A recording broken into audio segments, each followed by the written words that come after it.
Hi guys, welcome back to my channel, the best place to be wherever you are on your wealth journey right now. Today I want to talk about making a Feng Shui wealth jar. Now these are really popular in China and areas of Asia, and they are seen to bring good wealth, good fortune and good abundance to any family that has a wealth jar. And the way that I see a wealth jar is that it's a little bit like a vision board. Remember I did a video about the vision board a few weeks ago, and this is basically very similar to that, but instead of actually looking at it every day, you just kind of put everything in here, all the representations of the things that you want, go into this jar, and then it all gets sealed up and sealed away and you never look at it again, unlike your vision board, which you're looking at every day. But the wealth jar is a fantastic tool. I've made wealth jars in the past before, and I'd like to show you today how to go about making one for yourself. Now, in order to make a wealth jar, there are lots of different ingredients that you'll need. The first and foremost, obviously, being the jar itself. Now, when you've got the jar, it's very important that it's a lidded jar. So I actually got this one off eBay, and all I did was I typed in ginger jar, because that's effectively what this is. Ginger jar, type that into eBay and you'll get all manner of different vases and jars coming up that look just like this one. The other thing that it's important is that obviously it needs to have a lid on it, because that's what's going to keep everything secure inside, but it also needs to have a neck, this part of the vase, that is smaller than the rest of the vase. So this bit can be quite bulbous, this bit wants to be nice and thin if you can. When you get your vase, it's very important that once you get it, especially if you've bought it from somewhere like eBay or it's belonged to someone else before, wash it very carefully in some salt water if you can, because that will kind of re-energise the vase for you and your outcomes, rather than still holding on to the person who owned it before and the things that they were achieving in life. So you want to kind of cleanse it to make it into your particular object, your vase. Once we've got our vase, we then want to have several different ingredients to put into our vase. And this is what's really important, because as I say, it's kind of a physical manifestation of your vision board in a way. So you want things that are going to make you feel really good and really special and really wealthy and abundant. So the first thing that I have to go into our vase is some soil. Now, this doesn't look very exciting, but ideally you want to find some soil from a rich person's garden. So think of the richest person you can and approach them. It's always better to ask them if you can have some soil from their garden. This particular little bag of soil that I've got here is from Jill Fielding. Now, some of you will remember that I did an interview with Jill just before Christmas. I'll pop it up here if anyone wants to watch it. Jill is very abundant, and I remember the first time I asked her for some soil, it was a good few years ago now, the first time I was making a wealth vase, and obviously she thought I was mad as a box of frogs, but then after that she said yeah, absolutely no problem, gave me some soil from her garden, and then the following Christmas she gave me another little bag of soil as well and said, you know, you have another bag, you know, you can do something with this. And now I'm finally getting to use that, so very grateful to Jill for giving me some of her soil there. So you want soil from a rich person. That is going to go into your vase first of all, because that is going to form the base of your wealth vase.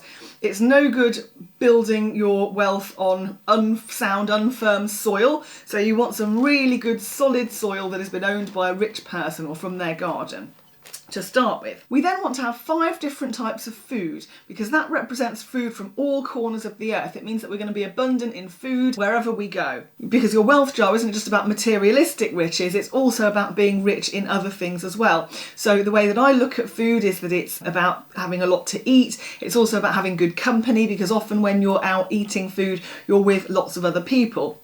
Coronavirus obviously being the exception here, but normally under normal circumstances you would be out enjoying having parties and, you know, being entertained, and it would be a really, really nice social gathering.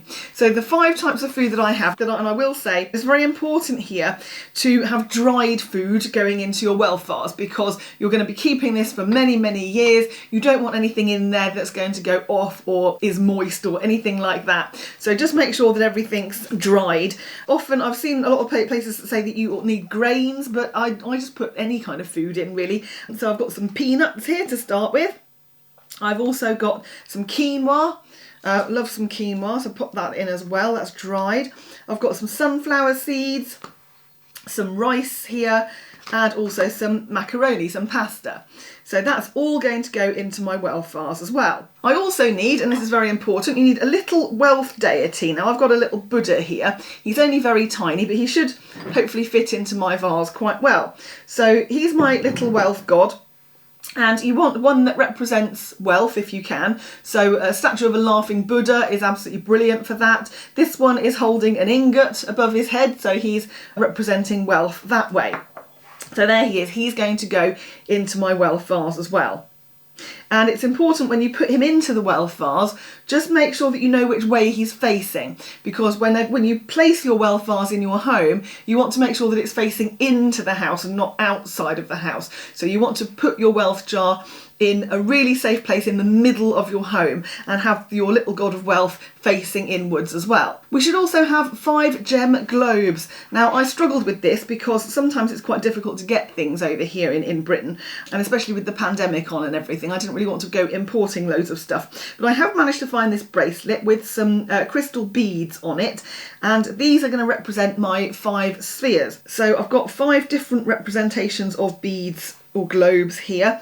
The pink one is rose quartz, the green one is aventurine, the dark blue one is sodalite, the purple one is amethyst, and the orange one is orange calcite. So those are going to go into my wealth vase, and because they're all in one, I might as well, I'm not going to break them up, I'm just going to put the whole bracelet into the wealth vase. I now have a bowl of crystal chips, and this represents wealth from the earth. So all of these chips are from the earth, obviously originally, and they're going back into my wealth vase to represent wealth coming from the ground. I also have a bowl of gold ingots here. So little ingots just like the one that my wealth Buddha was holding up. So I've got my gold ingots there, and I've also got some I Ching coins in here as well, which also represent wealth and prosperity. In addition to that, I've got 3 brass coins here as well, tied with a red ribbon. Some of you will remember the other week I did a video about wealth into my purse, and I've got 3 I Ching coins very similar to this, all tied together with red ribbon in my purse.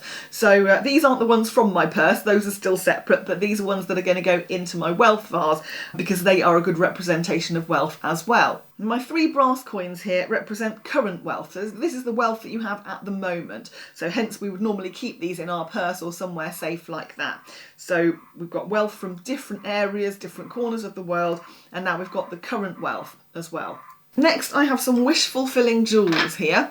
So these are large, actually they're bigger than I thought they were going to be when I bought them. They're quite large. I hope they fit in my wealth jar.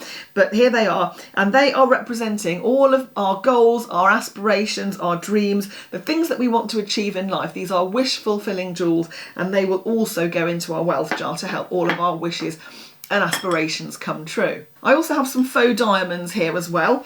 These are table crystals that I found, and these represent all the precious gems, the precious jewels, wealth in that kind of respect as well. All of these are going to go into our jar as well for a filler. All our precious treasures are going to go in there. I've also got a red envelope here with some money in different currencies. So this represents wealth wherever we go in the world. We will always be abundant. Doesn't matter whether we're at home or abroad or afar, wherever we are always going to have some money coming into us. You can also put some other bits and pieces into your jar as well. My jar's quite small, so I'm just going to stick with what I've got for the moment. But you can also put in pictures of rich people, people that you admire, people that you want to emulate later on in life if you want to. You can also put in pictures of anything that you desire. So it might be a home, a car, holidays, whatever it might be.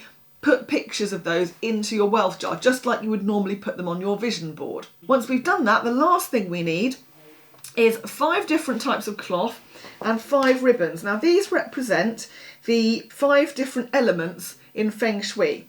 So white is metal, yellow is earth, red is fire, green is wood, and blue is water. So you want the 5 different elemental colours in your cotton cloth and also in some kind of string. So I've just used ribbon here in the same colours. Then once we've got all of our bits and pieces together, we can start assembling our wealth jar. So the first thing I'm going to put into my wealth jar, remember, is my soil. So I'm going to open my bag up, pop the soil in, just like that. There it goes.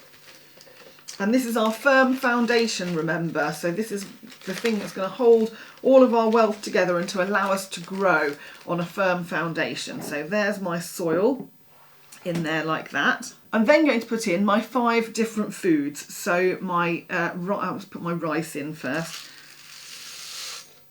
So my rice, give it a shake. Got my quinoa, that can go in as well. Got my peanuts. And my sunflower seeds, they can go in. And lastly, my macaroni. Wow, this jar is already looking really full. I want to put my little wealth god in here now. I'm going to kind of bury him in a little bit into all the bits and pieces that I've got in here already. So he can go in there like that. There we go. Once you've put your wealth god inside, make sure that you make a note of which way he's facing. Now, I obviously know that he's facing that way, so I'm going to get a Sharpie or a marker pen, and I'm just going to mark on the bottom of my wealth jar, just an arrow, just to tell me which way he's facing. So I've done that.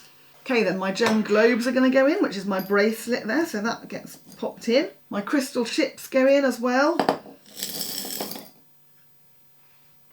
representing my wealth from the earth. I'm going to put my wish fulfilling gems in next because I'm a bit worried that they're not going to fit in. So I'm going to squeeze them in. Oh, they will actually. They'll fit quite well in there. So that's all looking good so far.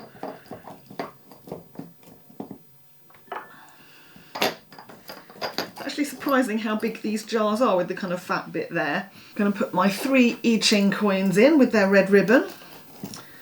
And then I'm going to put some of my ingots and my I Ching coins in as well.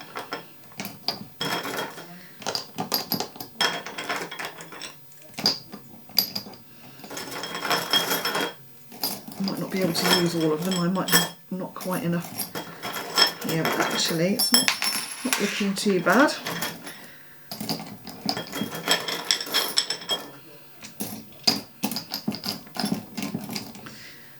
I also need to put in my wealth from other countries, so I'm going to roll that up and tuck it in. I think it should just about fit in there. And squeeze it in.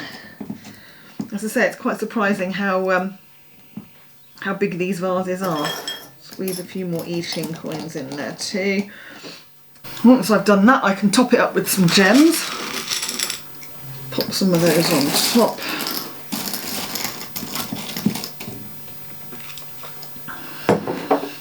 Gosh, it's really full. Can I get the lid on? That's the question.